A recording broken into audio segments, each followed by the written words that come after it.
ഏട്ടാ ആ ഭരത്തെ, ഞാൻ വന്നോണ്ടിരിക്കുക. നീ എവിടെ? ഞാനിപ്പോ വീട്ടിലുണ്ട് ഏട്ടാ. ഞാൻ ഇറങ്ങാൻ പോവാ. എന്താ അവിടെ എന്തെങ്കിലും പ്രശ്നമുണ്ടോ? ആ, അത് ഞാൻ വന്നിട്ട് പറയാം. ഏട്ടനെവിടെ ഉണ്ടാവും? ഞാൻ ഹോസ്പിറ്റൽ റോഡ് തുടങ്ങുന്നിടത്തുണ്ടാവും. ശരി ഏട്ടാ, ഞാൻ ഇത് ഇറങ്ങുവാ. ആ ശരി. എന്താടാ? സൂര്യേട്ടനാ എന്നെ കാത്ത് വഴിയിലൊന്ന് നിൽക്കുക. അരുന്ധതി, ഞാൻ വിളിക്കാം. ശരി ഭരത്തേട്ടാ. വല്യമ്മേ പോയിട്ട് വാ.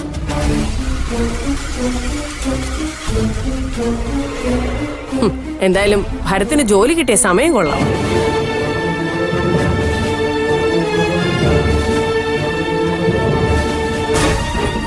പെട്ടെന്ന് എന്താ ഭരത്തെ വീട്ടിലേക്ക് പോയത്? ഒന്നും പറയണ്ട ഏട്ടാ. ഇവിടെ ഓരോ പ്രശ്നങ്ങൾ ഇല്ലാതാക്കാൻ നോക്കുമ്പോൾ അവിടെ സേതുവേട്ടൻ പുതിയ തലവേദനകൾ ഉണ്ടാക്കിക്കൊണ്ടിരിക്കുക. ഇപ്പൊ എന്തു പറ്റി? ജയേഷാണ് ബാനുവിനെ തട്ടിക്കൊണ്ട് പോയെന്ന് പറഞ്ഞ് അവിടെ പോയി ജയേഷിനെ തല്ലിയിരിക്കുക. മോഹനമാമൻ വിളിച്ചു പറഞ്ഞപ്പോഴാ ഞാൻ വിവരറിയുന്നത്. ഞാനിപ്പോ വീട്ടിൽ കൊണ്ടാക്കിയിട്ടാ വരുന്നത്. സേതുവട്ടം വയലന്റ് ആയ പിന്നെ പിടിച്ചാ കിട്ടില്ലല്ലോ. നീ എന്താ വേറൊരു പ്രധാനപ്പെട്ട കാര്യം പറയാനുണ്ടെന്ന് പറഞ്ഞു? അതേട്ടാ, സൈബർ സെല്ലിൽ നിന്ന് പ്രധാനപ്പെട്ടൊരു വിവരം ഇപ്പൊ കിട്ടിയിട്ടുണ്ട്. എന്താ? ബാനുവിന്റെ ഫോൺ സ്വിച്ച് ഓഫ് ആയ അതേ സ്ഥലത്ത് തന്നെ ജയേഷിന്റെ ഫോണും ഉണ്ടായിരുന്നു. അങ്ങനെയാണെങ്കിൽ ബാനുവും ജയേഷും തമ്മിൽ കണ്ടിരിക്കാനാണ് കൂടുതൽ സാധ്യത. പക്ഷേ ഞാനും ഭാവനയും ചോദിച്ചപ്പോ ഭാനു വിളിച്ചതേ ഉള്ളൂ, കണ്ടില്ലെന്നാണല്ലോ പറഞ്ഞത്. എന്തിനാ ജയേഷ് അങ്ങനെ പറഞ്ഞെന്നാ എനിക്കും മനസ്സിലാവാത്തത്. ഏട്ടനെന്ന് തോന്നുന്നു. എനിക്കും ഭാവനയ്ക്കും നേരത്തെ തന്നെ ജയേഷിലൊരു സംശയം ഉണ്ടായിരുന്നു. പക്ഷെ വ്യക്തമായൊരു തെളിവില്ലാതെ ഇടപെടാൻ പറ്റില്ലല്ലോ. ഇതിപ്പോ ഒരു പിടിയും കിട്ടുന്നില്ല ഏട്ടാ. രണ്ടുപേരുടെയും ഫോൺ ഒരു സ്ഥലത്ത് തന്നെ ഉണ്ടായിരുന്നെങ്കിൽ ഉറപ്പായിട്ടും ഭാനുവിനെ ജയേഷ് കണ്ടിരിക്കും. എന്റെയും സംശയം അത് തന്നെയാട്ടാ. എന്തായാലും ഭരത്തെ, ജയേഷിനെ ഒന്ന് വിളിക്കാം, കാര്യങ്ങൾ അറിയണമല്ലോ.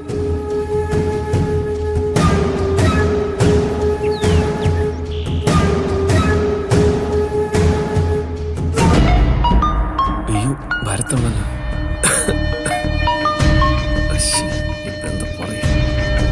ഹലോ ജയേഷേ, ഞാനാ ഭരത്. മനസ്സിലായി. എന്താ?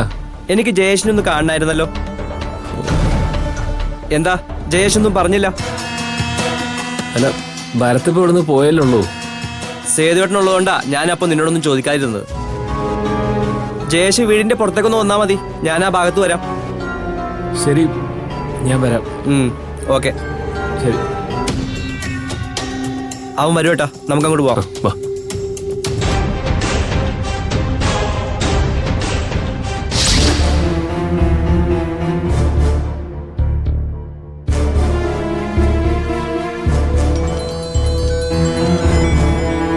അമ്മയുടെ ഫോൺ. ശരാ, ഗായത്രി ഫോൺ എടുക്കാതാണോ പോയത്?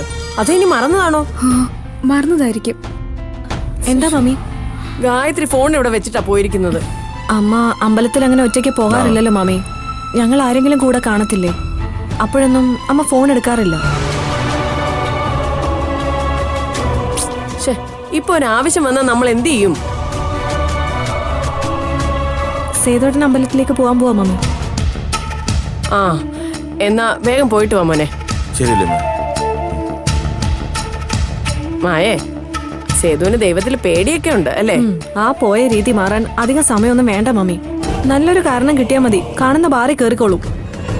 മാറി വന്ന ശീലങ്ങളെ ഇപ്പൊ ആവർത്തിച്ചുകൊണ്ടിരിക്കുന്നത്.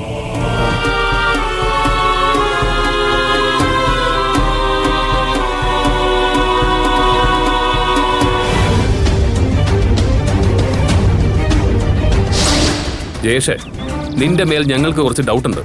ജയേഷ് അതിന് കറക്റ്റ് ആയിട്ടുള്ള ഇൻഫർമേഷൻ ഞങ്ങൾക്ക് തരണം. അതിന് ജയേഷിന് ബുദ്ധിമുട്ടുണ്ടോ? എന്ത് ബുദ്ധിമുട്ട്? ഒരിക്കലും ഇല്ല, ചോദിച്ചോളൂ. ഇന്നലെ ബാനുവിന്റെ ജയേഷ് കണ്ടിരുന്നോ? ആ, കണ്ടിരുന്നു. പക്ഷേ ഇന്നലെ ഭാവനേച്ചിയും ഈ ചേട്ടനും ചോദിച്ചപ്പോൾ കണ്ടില്ല എന്നാ പറഞ്ഞേ. അതെന്തിനായിരുന്നു അങ്ങനെ പറഞ്ഞത്? ഭാനു പറഞ്ഞിട്ടാ. മനസ്സിലായില്ല. കുറേ പ്രശ്നങ്ങൾക്ക് ശേഷമാണല്ലോ ഞങ്ങൾ തമ്മിലുള്ള വിവാഹം വീണ്ടും ഉറപ്പിച്ചത്. അതുകൊണ്ട് നമ്മൾ തമ്മിൽ കാണുന്നത് ആരോടും തൽക്കാലം പറയണ്ടെന്ന് ഭാനു പറഞ്ഞു. അതുകൊണ്ടാ ഭാവനേച്ചിയോട് കള്ളം പറഞ്ഞു. അപ്പൊ ഇപ്പൊ പറഞ്ഞെന്തിനാ? ഇതുവരെ ഭാനുവിനെ കുറിച്ചൊരു വിവരം കിട്ടിയില്ലല്ലോ. അപ്പൊ പിന്നെ സത്യം പറയുന്നതല്ലേ നല്ലത്.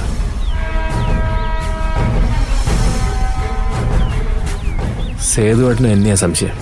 ഇന്നലെ എത്രമാത്രം തല്ലിയെന്നറിയോ? സ്വന്തം പെങ്ങളെ കാണാതാവുമ്പോ നിന്നെ പോലുള്ളവരെ ചിലപ്പോ തല്ലിയെന്ന് വരും. ജയേഷേ, നീ ഇപ്പൊ ഈ പറഞ്ഞതൊക്കെ സത്യാന്ന് ഞാൻ വിശ്വസിക്കാം. പക്ഷെ നാളെ അത് മറച്ചാവരുത്. നിനക്കെന്നെ അറിയാലോ. അതെന്താ അങ്ങനെ പറഞ്ഞേ? ഞങ്ങളുടെ വിവാഹം നടക്കാൻ പോകുന്ന സന്തോഷത്തിലാ ഞാൻ. പിന്നെന്തിനെങ്ങനെ വേണ്ടാത്തൊക്കെ ചിന്തിക്കുന്നേ? ഭാവന എവിടെ ഉണ്ടെങ്കിലും ഞാൻ അവളെ കണ്ടുപിടിക്കും. എനിക്കവളെ വേണം. പരുതേ, ഇവനെ കൂടുതൽ വിശ്വസിക്കണ്ട. ചേട്ടാ, ഞാൻ വേണ്ടേട്ടാ, ഇക്കാര്യത്തിൽ ഇപ്പൊ നമുക്ക് ഇവന് വിശ്വസിക്കാം.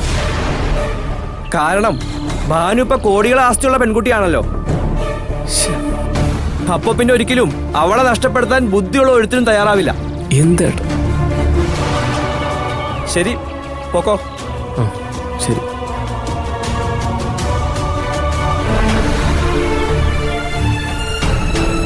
ഭരത്തെ, അവന്റെ മുഖത്ത് എന്തോ ഒരു കള്ള ലക്ഷണമുണ്ട്. ഏട്ടൻ വാ, നമുക്ക് നോക്കാം.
സേതുവിനെ ഇപ്പൊ അമ്പലത്തിലേക്കൊന്നും കാണുന്നില്ല. ദൈവത്തേക്ക് മറന്നോ? ഇല്ല തിരുവേനി, സമയം കിട്ടാത്തോണ്ടാ. ദൈവത്തിന് തൊഴാൻ സമയമില്ലാത്ത നിനക്ക് പിന്നെ എന്തിനാ സമയമുള്ളത്? സേതു കിട്ടുന്ന സമയം ഇങ്ങോട്ടൊക്കെ ഒന്ന് ഇറങ്ങ. ഒരിക്കലും ദോഷം വരില്ല. ആ ശരി തിരുവേനി. തിരുവേനി, അമ്മ ഇങ്ങോട്ട് അങ്ങനെ വന്നായിരുന്നു? ഇതുവരെ വീട്ടിലേക്ക് വന്നില്ല. ഗായത്രി വഴിപാടൊക്കെ കഴിഞ്ഞ് അപ്പൊ തന്നെ പോയല്ലോ. വീട്ടിലെത്തിയില്ലെങ്കിൽ പിന്നെ എവിടെ പോവാനാ? അതറിയത്തില്ല. ചിലപ്പോഴൊക്കെ അമ്മ അമ്പലത്തിൽ തന്നെ കുറെ നേരം ഇരിക്കാറുണ്ടല്ലോ. ഞങ്ങളങ്ങനെ കരുതിയത്. ഇല്ല സേതു, അപ്പൊ തന്നെ ഗായത്രി പോകുന്നത് ഞാൻ കണ്ടതാണല്ലോ. ശരിയാണ്. ഇനി ചിലപ്പോ ഭാവനയെ കാണാൻ പോയതാണോ? അങ്ങനെ വരാൻ വഴിയില്ല. പോകുന്നെങ്കിൽ പറഞ്ഞിട്ടേ പോകത്തുള്ളൂ. എന്നാലും ഒന്ന് അന്വേഷിച്ച് നോക്ക്. ചിലപ്പോ മകളെ ഒന്ന് കാണണമെന്ന് തോന്നിയാലോ. ശരി തിരുവേനി.